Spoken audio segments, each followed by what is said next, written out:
Two more special reports released this past weekend from the Committee of Privileges hearings into the complaint against former Workers' Party MP Raeesah Khan. These included testimonies from Party Vice Chairman Faisal Manap as well as WP Secretary General Tham Singh. In a 9-hour hearing last Friday, Mr Singh told the committee that Ms Khan's account of the WP leaders telling her to take the information to the grave is a complete lie. Here's an excerpt from his exchange with Culture, Community and Youth Minister Edwin Tong.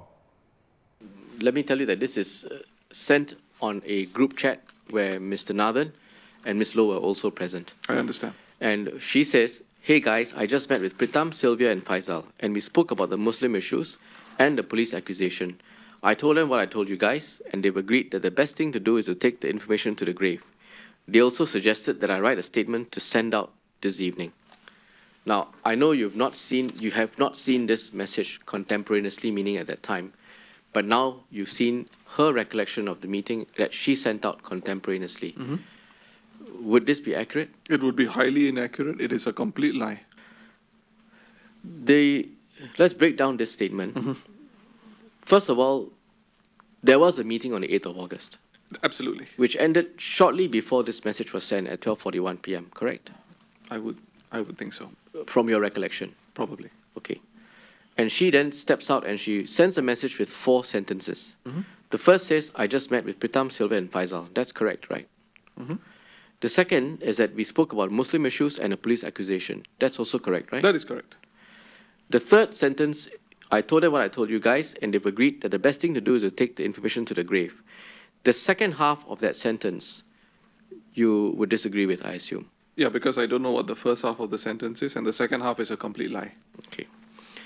The third, the final sentence, they also suggested that I write a statement to send out this evening, is correct, right? It is correct. So, most of this message is correct, but her recollection of what she was told to do by the three of you as a result of the lie is inaccurate. Absolutely. Okay. I would go much further than inaccurate. Okay. Can I ask you why you think Ms. Khan might lie like this, emerging from a meeting with you? Okay. I know something which she revealed to the Workers' Party disciplinary panel on the 29th of November, which is quite telling to me.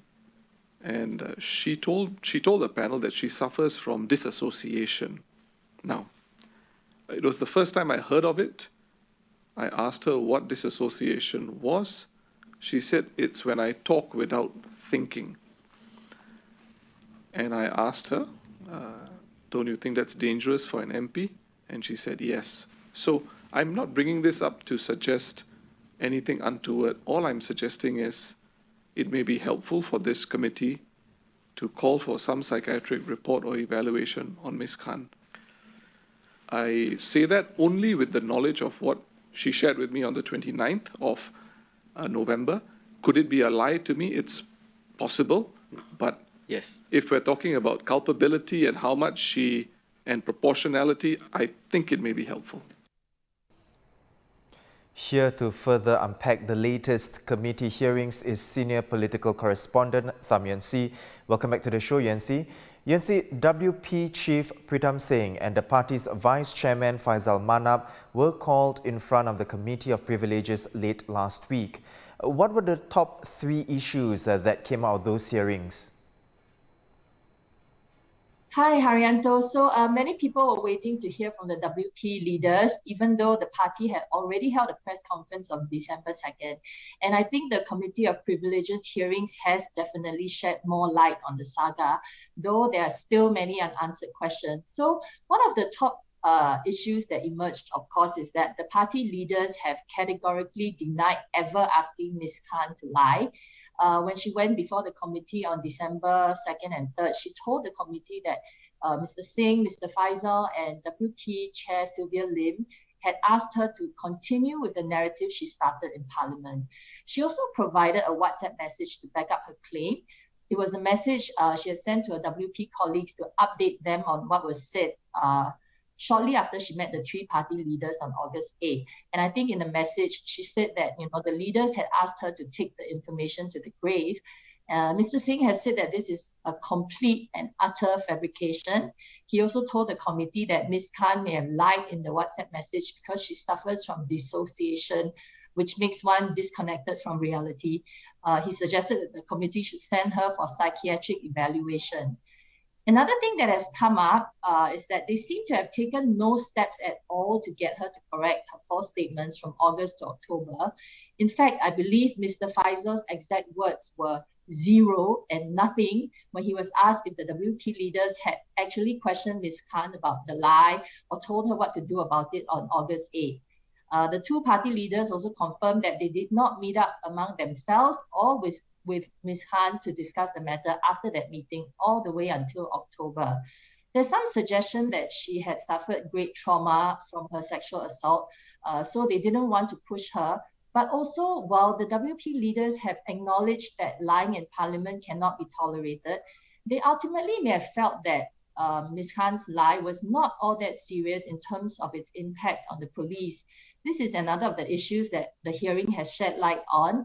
Mr. Singh had a testy exchange with Minister Edwin Tong over, this issue about how the lie harmed the police or not. And I think Mr. Singh made it very clear that in his view, it didn't harm the police that much since Ms. Khan did not manage to substantiate her allegations that, the police had been insensitive to a sexual assault victim.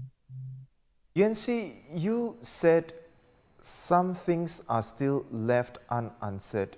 What is still left unanswered? And on that, who else is expected to speak? Well, I guess the biggest question, that is not answered is who is telling the truth. Ms. Khan does not have much credibility since she was the one who lied in the first place, and many people have questioned her version of events. They're saying she lied in the first place, so why should we believe her now that she's saying these things in front of the Committee of Privileges? And yet it is quite inexplicable that the WP leaders did nothing at all about a lie that their MP told in Parliament, to the point of not even asking Ms. Khan any questions about it at the August 8th meeting and not even meeting among themselves to discuss the issue. Because it's one thing to be concerned for Ms. Khan's well-being, but it's not unreasonable to expect that they would have met among themselves to discuss the matter, given how much damage this could do to the party.